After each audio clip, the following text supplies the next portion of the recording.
Hello? Hello? Hello?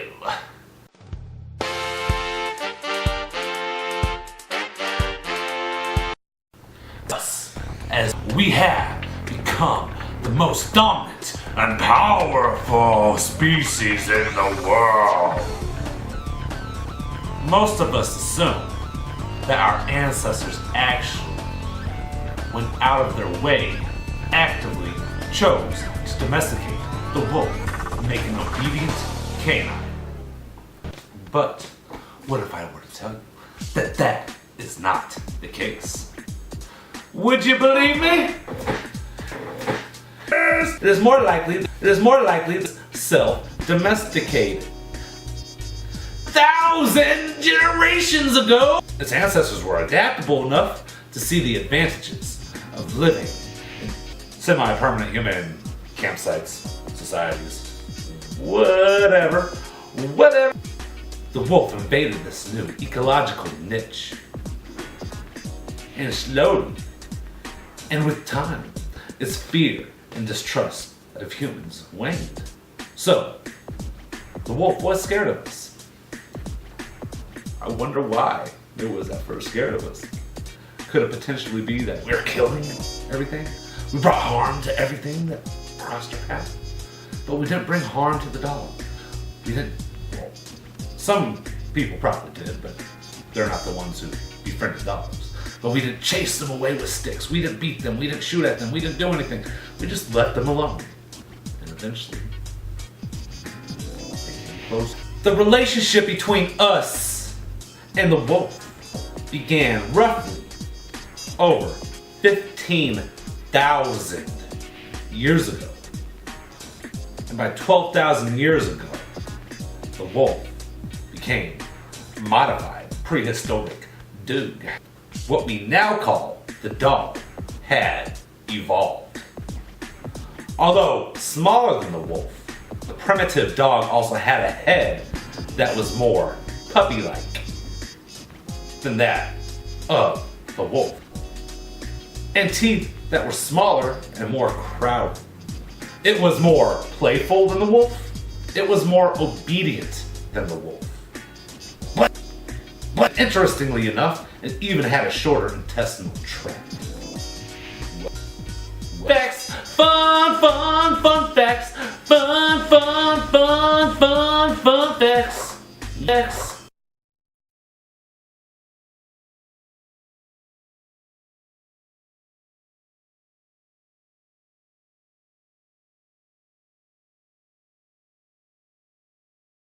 Now back to explaining what behavior modification is. My name is Dave Phillips, and you are watching a video produced by me, edited by me, all for you. I am the owner and training director at MDW Canine of Tampa Bay. Yeah. In my last video, we spoke briefly on the basis of the 4-quadrant learning system, the 4-quadrant learning principles that dogs and sentient beings learn by in learning theory. I did ask you to ignore positive and negative punishment. Why? We'll get into that in later videos. But for now, I want you to imagine positive and negative punishment do not exist. I want you to learn and understand canine behavior to better help your relationship and your dog's relationship with you, so you guys continue to live a productive life with one another, and you're not pulling your hair out wondering why this dog is acting the way it is. Last video I described what rewards are and be. They can be play, they can also be praise, they can be petting, and as you know, food. I would love to talk in the different processes that it entitles. And I will later in other videos.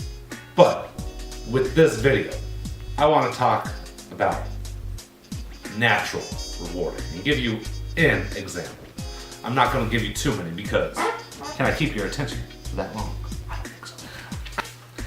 Keep your attention that long. You'll probably watch this and turn it off. So I want to begin where a lot of dog owners generally have an issue. Or pulling on the leash. Tit for tat. And you both do it. Don't get me wrong. It's not just the dog, but it's also you. You're the culprit as well. And I will explain more in a second. Okay, dogs. They're magnificent creatures and they're our best friends. But they have this wonderful thing. It's called the opposition reflex. What is the opposition reflex? We'll get more into that. Maybe I'll find a definition eventually and explain it in further videos, but like I said, you're not going to be watching this one anyway. They have the opposition reflex. And basically that means if your dog is pulling and the leash is taut, it's really tight and it's continuing to pull you, and you're pulling back on it, it's going to go more forward. It's going to pull more. It's going to create more tension on that leash if you're pulling back on it. It doesn't matter what method you are using when training. If you're using an all positive method, if you're using more of a balanced method, if you're using more of a traditional method, it doesn't matter. And as dog trainers, we all know this. That's why we say keep the dog at a loose leash. The more tension you pull, the more they're going to pull.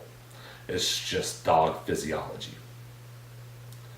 Although I am going to attempt to remain unbiased to other dog training methods. But I want to subtly hint that you should probably be using more of a positive approach.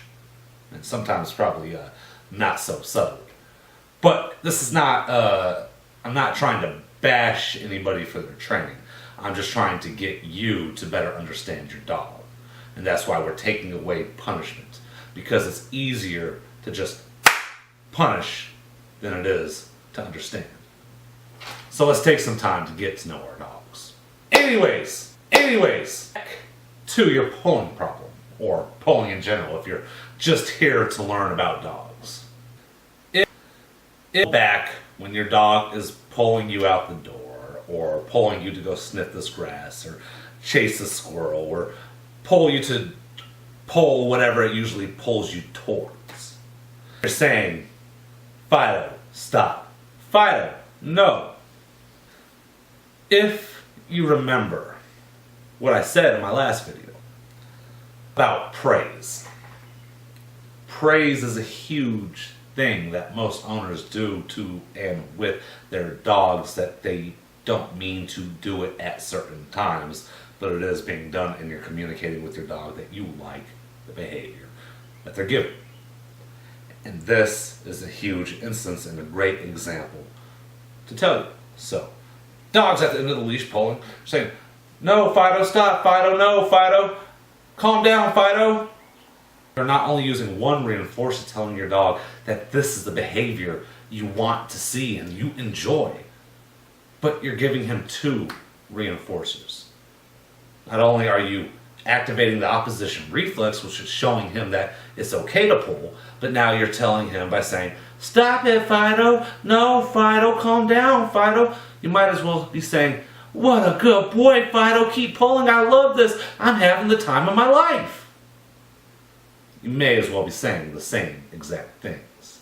So, after what I have said, you may be a little confused, and you may not be. You may be taking notes, and I do suggest you take some notes down of what I'm saying. You're at your wit's end, you do not know what to do and how to stop your dog from, per se, pulling on the leash. Well, the biggest thing I ask people if they have tried is patience and consistency. And like I said before, no matter what training regimen you are working with or working towards, those are two things you're going to need. Patience and consistency. Plus many more. But the two main things, patience and consistency. I like to say it all begins inside the house. The pulling, the crazy antics that your dog exhibits. I'm sure not all of you have this issue, but be patient for those that do, please. A lot of people, when they pull out the leash, or if they take the collar off their dog when it's inside the house, and they pick these two tools up, the dog gets super, super excited. It starts doing circles, donuts, going crazy, saying, oh, it's time for a walk, it's time for a walk. I'm so excited. And generally, people just want to hurry up and take their dog out. They want to take their dog for a walk. They don't care that it's going nuts. But you should. You should care, because that's going to be generally the basis of your whole walk, is that angst. That angst and that anxiety that it's exhibiting, showing you that it's super impatient and needs to go for a walk. So if it gets that excited, what you need to do, you need to go to your special spot where you keep the leash or the collar, grab it, hold it, let your dog do its normal routine of getting crazy, getting excited, and put it down. And repeat. And finally, when you see your dog is just like, okay, man, we're not going anywhere, why the hell do you keep grabbing the leash? Tell the dog to sit. And if the dog's finally getting really impatient, put the leash back. Go back to point A. Karen Pryor, she writes it perfectly in her book about the experiments to do this with like a whistle and people.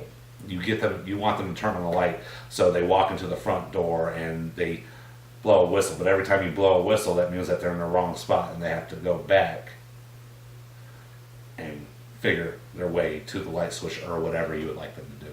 It's the same process. You go back to point A every time. And half the time on the walk. I do a lot of the times with my clients' dogs. So you start off with that. Your dog gets excited when you tell it to sit. You put the leash back, wait until it calms down, pull the leash out again. If it gets excited, ignore it until it calms down. Try to put the leash back on and try to make your way to the front door. It has to remain calm even when you open the front door. If you open the front door, bolts out, I'm sorry. Do not take your dog for a walk. It starts at the front door, and your consistency has to remain intact throughout the whole entire walk. That's where you're going to get the control, even though I don't believe it is control. You are controlling the dog. You have to speak in the dog's language. You can't just ask it to calm down. You're going to have to learn how to consistently keep it calm. And this is how you do it. It's very boring. It's very mundane, and it takes time. And a lot of people think it's ridiculous. But if you want a changed dog, you will do it. Point blank.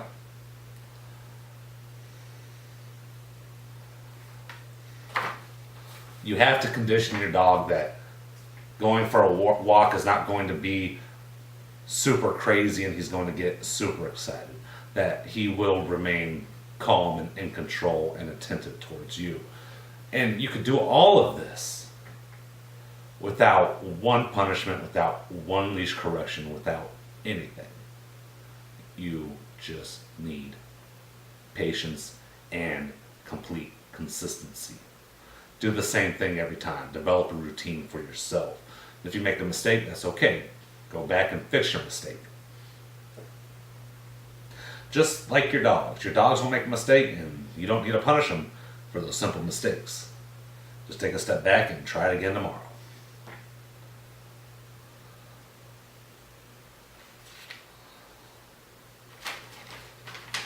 Well, that looks like it's about it.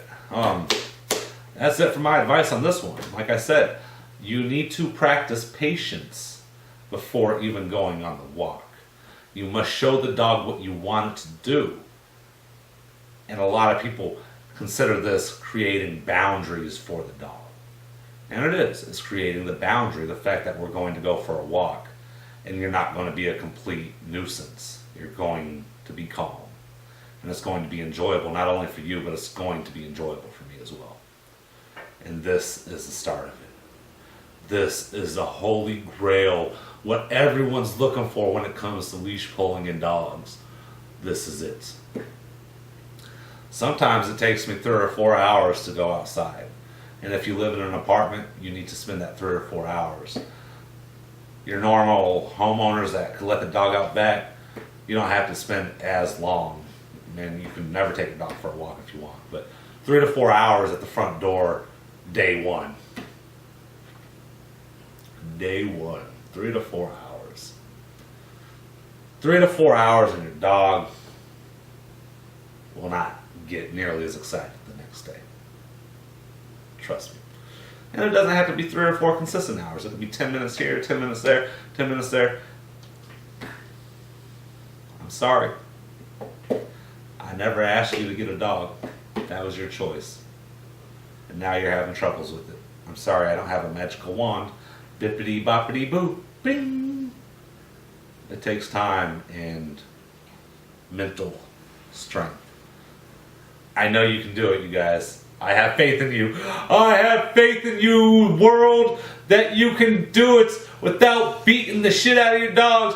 I have faith you can do it without beating it into your dogs and making a scared dog. I have faith in you. I know you can do it. I know you can do it. Yeah. Until next time, please like, share, comment, subscribe. I'm Dave. Be breezy. I'll see you later. Peace.